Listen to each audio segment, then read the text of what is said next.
Welcome guys, in today's video you will learn how you can add your Instagram feed to your Wix website.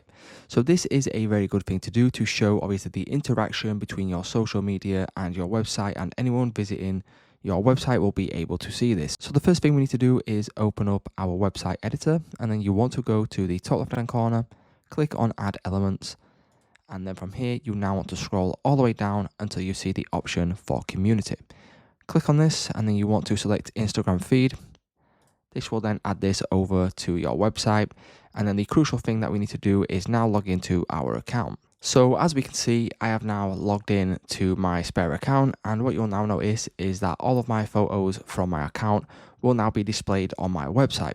So this is kind of what it would look like. You can go ahead and you can click on the layout right here and you can resize these and choose, different sorts of styles that does suit your personal brand and your own website. So as you can see, you can change the size of the photos, you can change the spacing between the photos, and you can also scroll down and you can change other settings as well.